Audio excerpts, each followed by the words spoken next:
Hello then, welcome to the World News right here on Voice of the People, 90.3 FM. My name is Esther Nwachukwu and these are the top stories. Appeal Court throws out Uba's suit, affirms Hyacinth Aliyah as Benue governor. Sanwo-Olu approves 73.1 million naira for Tinubu's portrait, 44 million naira for vegetables. Presidency reacts to move to Wang sack by Appeal Court. Shetima in closed-door meeting with Dangote, Ilumelu, others at Presidential Villa. Other stories outside the shores of Nigeria. Premature babies evacuated from besieged Gaza hospital. They arrive in Egypt. Details now.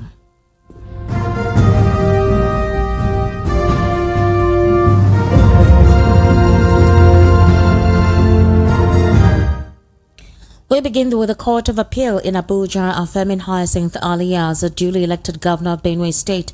Aliyah was declared the winner of the governorship election that was held in March. The Catholic priest polled 473,933 votes to be declared winner by the Independent National Electoral Commission.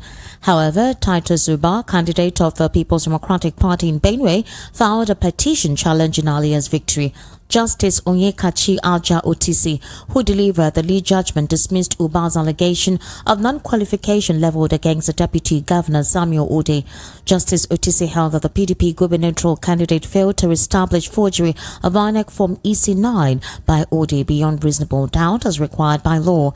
Among others, the Court of Appeal said that the issue of non-qualification is a pre-election matter which can only be challenged at the Federal High Court and not at the Governorship Election Petition Tribunal, as done by Uba.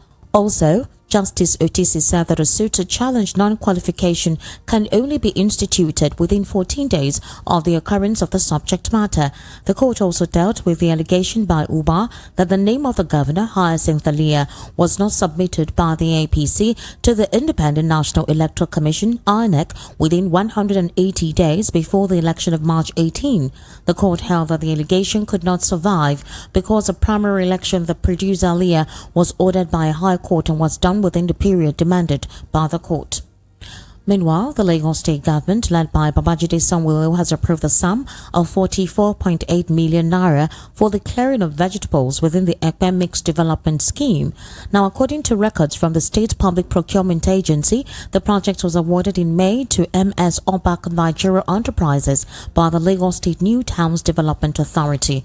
You would recall that earlier, Governor Sanwo-Olu was criticized over the approval of 7.5 million naira to replace liquid fragrance in his office and 3 billion naira to purchase rechargeable fans for the office of his deputy Obafemi Hamzat.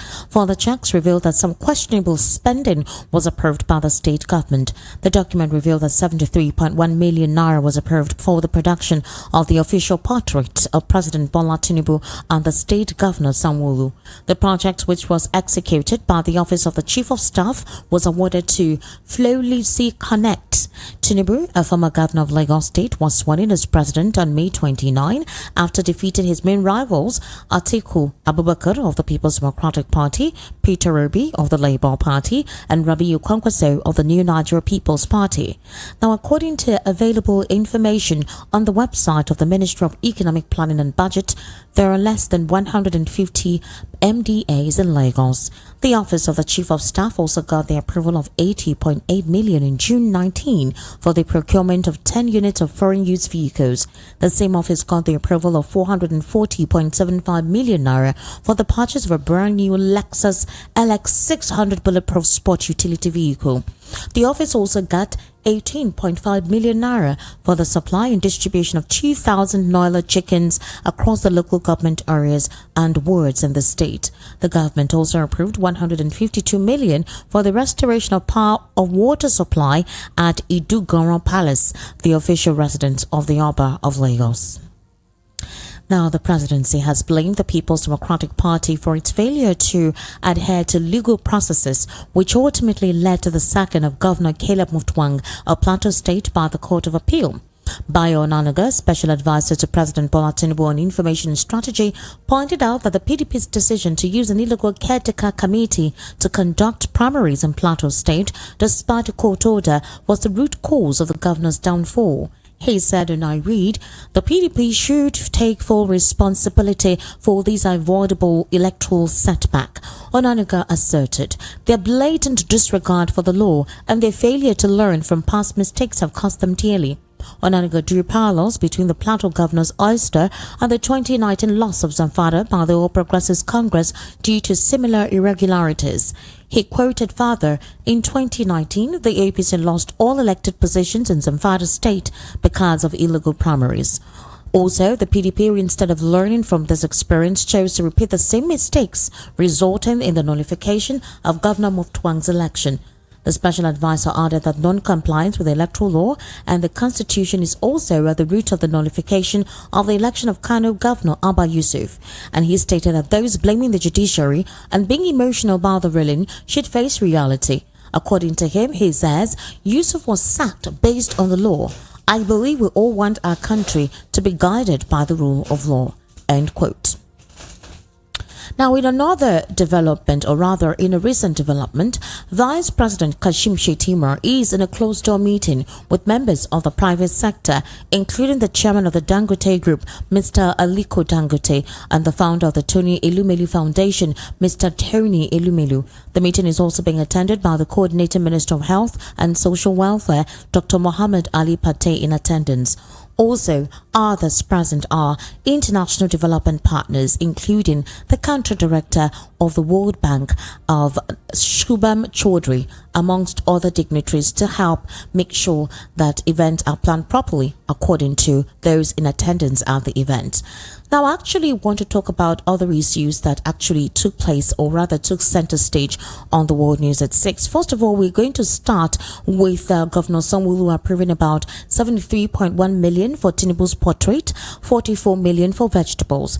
Now, to talk about this, of course, and other issues that took the center stage on the World News at 6, I actually have right here Mr. Peter Anosike. Mr. Peter Anosike is a political and social affairs commentator. He's also a development strategist and author of one of the best-selling books. Mr. Peter Anosike, good evening and welcome to VOP 90.3 FM. This is the World News. Yeah, thank you for having me. Okay, do you find it astounding that we have such an amount of money earmarked for such possibly irrelevant purchases? And would you say that this is a serious overbloated cost of governance? Well, the governor is on a spending spree. Okay. And this is frivolities. To start with, portrait of Tinubu is never his business. Tinubu is at the center. Center has their own budget. Okay. So Lagos government has no business appropriating fund for his portrait. There's no way in the constitution that it is written that state governments should produce the portrait of the president. If it's so, it means that other states who have been doing the same. I know that when Buhari became president, Katsina State never produced his portraits. Okay. I know that when Jonathan became president, Bayelsa never appropriated fund for the production of his portrait. So to me, this is corruption working on four legs. Understand? This is frivolities. There are so many areas in Lagos State where that money should have been channeled into. Understand? And if we check the billions that was allegedly appropriated for funds, and even if it's the whole Lagos State, that money will be enough to bring that's to put funds in all of Lagos State. That's billions. Okay. Just for the deputy governor's office. Understand? It doesn't make sense. It doesn't really make sense at all. Now, apparently, Solomon Dalong, let's go to the court situation concerning the recent ruling by the appeal court. It obviously seems like the opposition is sweeping across all the states across the federation. A lot of Nigerians and other political critics, including legal practitioners, are actually astounded after the appeal court ruling. Let's start off specifically with that of Kano and how they said that the electorates were to blame for the 165,000 ballot papers that were not signed by INEC. They also alleged that, again, remember that you will recall the Tinubu Shetima situation that the Supreme Court ruled on, where they said it was a pre-election matter. Well, they also alleged that he was not part, that is, Kabiru Yusuf was not part of the New Nigeria People's Party at the time, or possibly you have to be politically sponsored by the party to be considered as one of the members of the party. And others wondered how come that the appeal court is ruling on a pre-election matter. The inconsistency in the ruling is what is creating that sense of possibly the court not being true or objective in the ruling it's been delivering recently. Then, of course, in Plateau State, a lot has been transpiring. Solomon Dalong alleged, that is a former Minister of Sports and Youth Development under the administration of former President Muhammadu Buhari. He alleged that if you were not a friend of Mahmoud Yakub of INEC, really truly, if you're campaigning, you have to campaign to satisfy Mahmoud Yakub. Otherwise, you literally will fail the election. This is very indicting by that kind of statement coming from him. He also attributed the fact that if INEC is not on your side, then definitely the judiciary will not be on your side.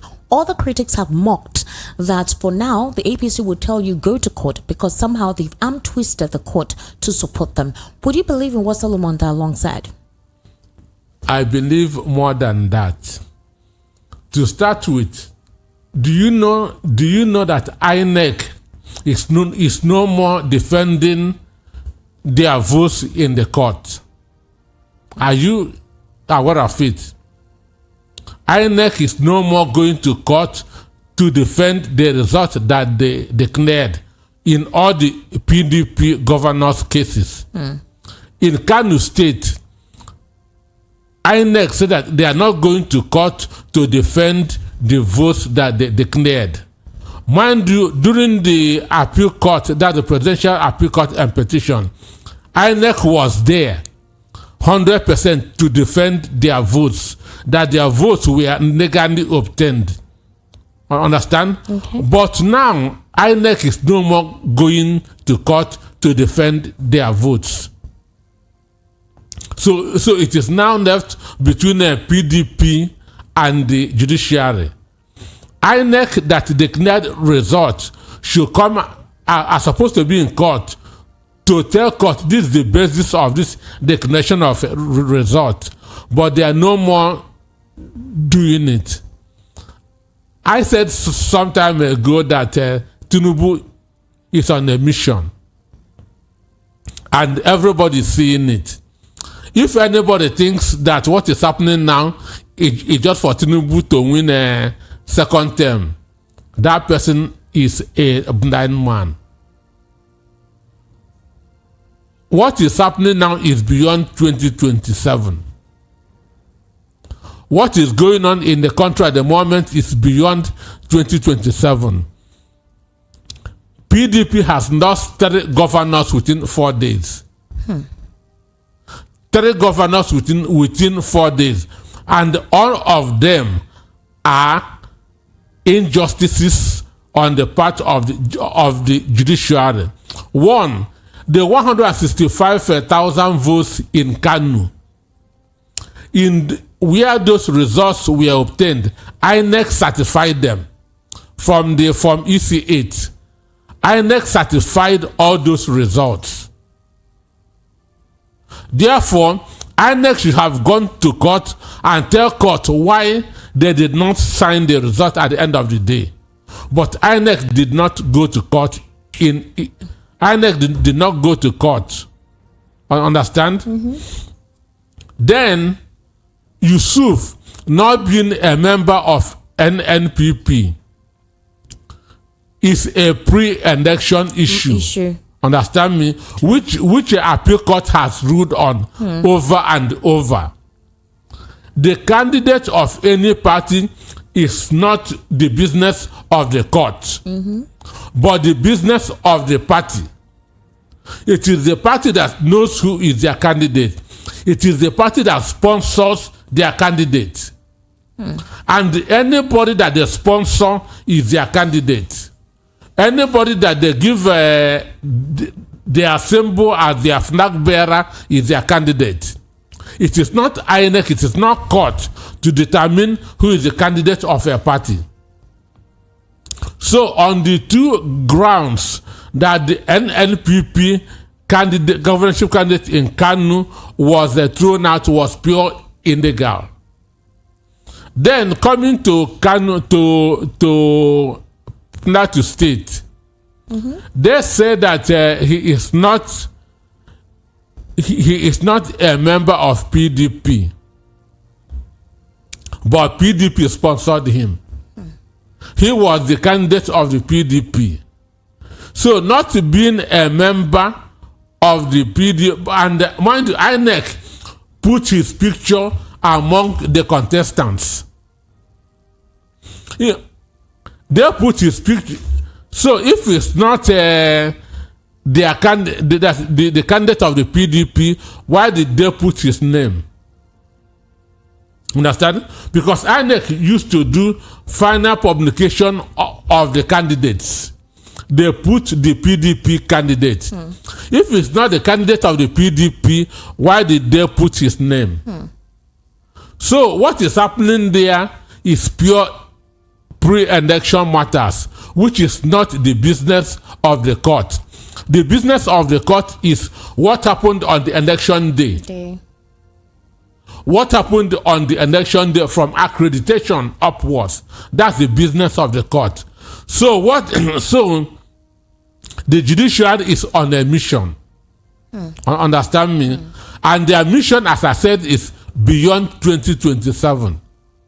All right, let's look at this. The president, according to Shehu Sani, who was a former senator, he has alleged that the president is setting an agenda for 2027 and beyond 2027, asserting predominantly that APC is going to be there for life. Also, a couple of critics have complained about the strategic replacement in certain sensitive positions. For example, Sarab has sued the federal government, or rather sued Tinubu, for installing APC members in crucial as members, that is APC individuals or supporters of the APC, as resident electoral commissioners. In fact, about 5 or 9 of them have been confirmed by the Senate, and more is still to happen. Other critics believe that the government is deliberately ensuring that there is no strong opposition by installing fundamentals within opposition parties to weaken the strength of the party. You do recall that in the PDP at the moment, the party does no longer seem to be a strong political party. In fact, Dan Obala complained recently as to the kind of activities he's witnessing within the People's Democratic Party. He alleged that Bala Mohammed, who is the PDP Board of Trustees, one of the PDP chairmen of the PDP governors, is hobnobbing with President Bola Tinubu. And he says that this is a strong, wrong signal. The PDP ought to be working a strategy to move forward or to ensure that they clinch the position or become a strong opposition in 2027. Would you believe that this is basically what is on ground, whereby machinations are in place for the APC to remain in power for as long as possible and dilute the effect of any opposition party? Well, for the appointment of card-carrying APC members as regs, Section 156 of the Nigerian Constitution states the quantity of anybody that should be appointed as a reg. Section 156 says that anybody that should be appointed as a reg should be a person of unquestionable character. I'm quoting what the Constitution says. It said that any person that should be appointed as a reg should be a person of unquestionable character and must not be a card-carrying member of any political party. This is what Section 156 of the Nigerian Constitution said. But Umorin, the current resident electoral commissioner for Akwa Ibom State, is a card-carrying APC member. I have personally seen him in APC campaigns waving brooms. I have seen him in different APC campaigns wearing APC shirts, and so on and so forth. This is contrary to Section 156 of the Nigerian Constitution. So, but as I said, what is happening now is beyond 2027. And Tinubu is not here for that Christmas. He is doing this thing for himself. Anybody that thinks that he is doing it for APC, that person is a joker. Now, the Labour Party State Chairman, Callistus Ijeoma, addressed the media during protests expressing party grievances against the Commission's conduct in the state. And you do know that apparently they stormed Imo State. They actually went to INEC office, followed with Senator Ethan Achone, the candidate of the Labour Party in the recently held state gubernatorial election. They alleged that the commission had declined to furnish him with authenticated duplicates of the election materials.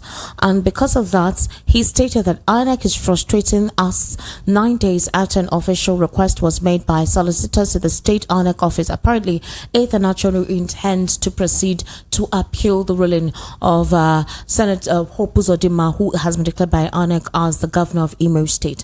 But there are possibly resolutions to strengthening the opposition. Atiku Abubakar has asked for a convergence of these political parties to wrestle power from the APC. Do you think the Labour Party is not being strategic enough to consider most of these machinations and see how it would be possible for them to wrestle power come 2027? Like you rightly said, this is beyond 2027. It's practically beyond 2027. Nigeria is heading to a one-party state. Nigeria is heading to a one-party state. And politicians and diapers have one thing in common. Both of them should be changed regularly. If not, the things will be messed up. And that is the disadvantage of having a one-party state. Politicians are like diapers. If you are not changing them, things will become messed up. And Nigeria is already messed up because of the continuation of APC government. So these people should come together and find an alternative. Even I'm not seeing APC. I'm not seeing that a coalition working here, because APC would always send their people there to go and cause confusion. They will always send their people there to go and cause confusion. So for now, we are not in democracy anyway. So anybody saying that this is the democracy deceiving himself. So for me, all I have to say that the civil rule is gradually going down the drain. We are heading to a dictatorship. The president has recently traveled to Davos to actually see how he can broker, bilateral relationships and see how investment opportunities can come to the country. About $900,000 is budgeted for 6-day Davos visit. And it's quite unfortunate because $900,000 is about 738,162,000 naira. This is the cost of the president's visit for his 6-day visit to Davos. And we are complaining that we do not have money in the national treasury. The National Security Advisor blames the previous administration from the empty purse that this administration came to meet. And we have a lot of issues concerning salary payment, dwindling economy.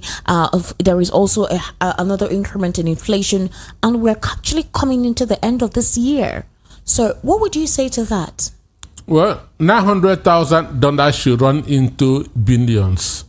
Precisely. It's about, according right now, what I can see here is about 738,162,000. No, it should run into billions. I'll continue.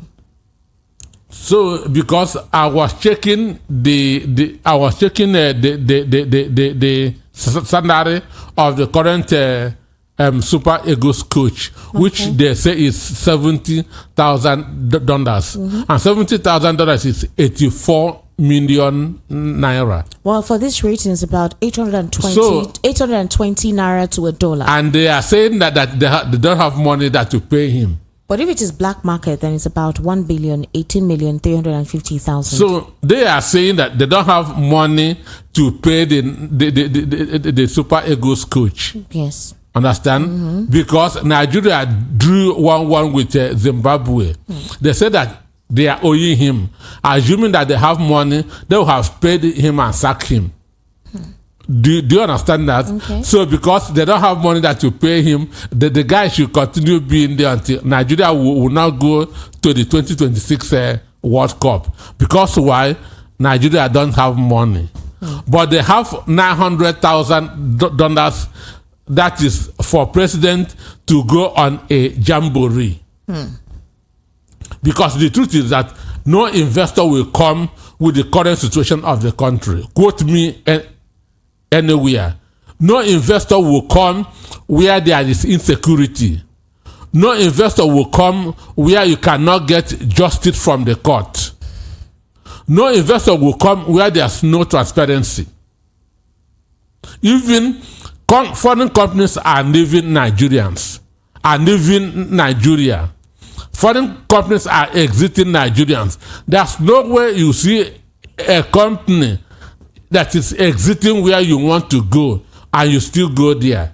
You want to find out why is that, where are companies leaving Nigeria? So they will make their promises, but at the end of the day, none will come. Just like none came under Buhari's 8 years. And we still have the same problem that we have under Buhari. Nothing has changed.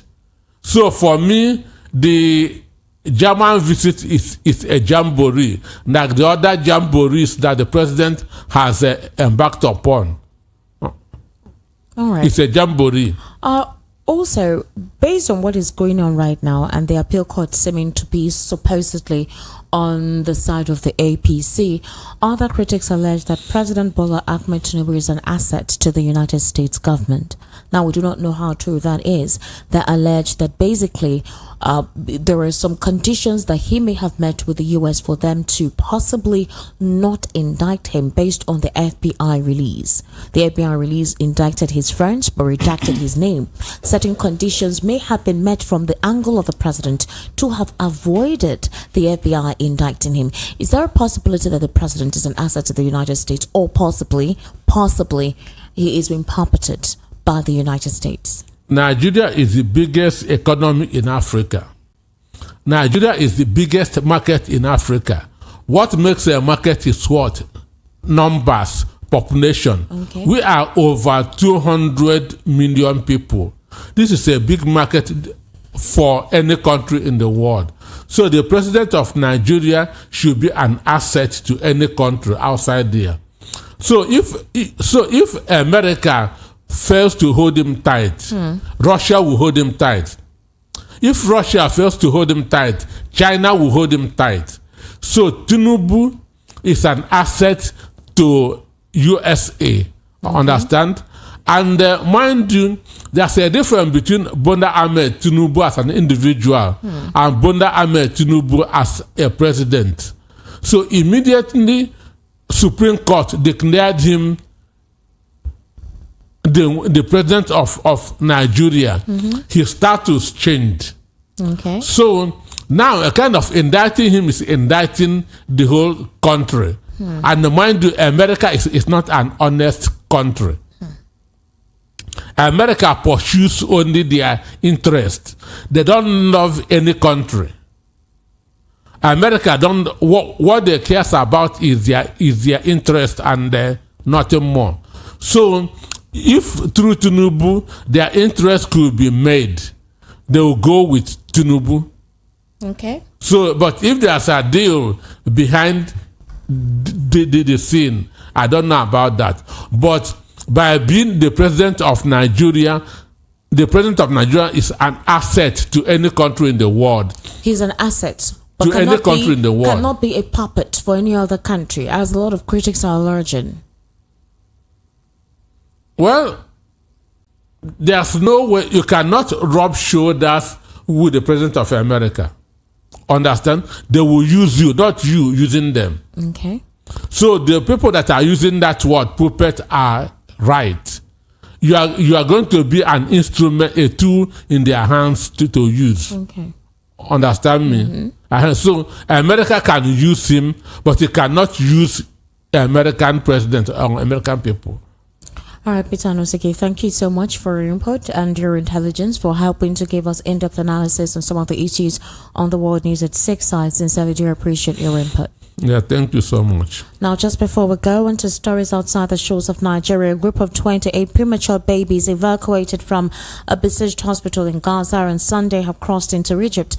It's thought that they are traveling to an Egyptian airport before being assessed and moved into hospitals. The babies were patients at Al-Shifa Hospital in Gaza City, now occupied by Israeli forces after heavy fighting.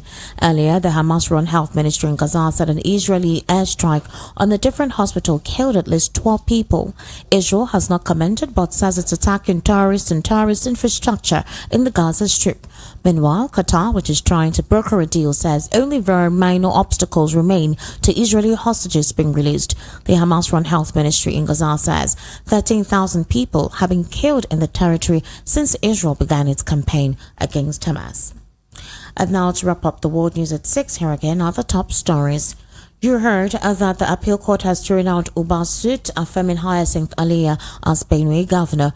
Sanwo-Olu approves 73.1 million naira for Tinubu's portrait, 44 million naira for vegetables. Presidency reacts to move to Wang sack by appeal court.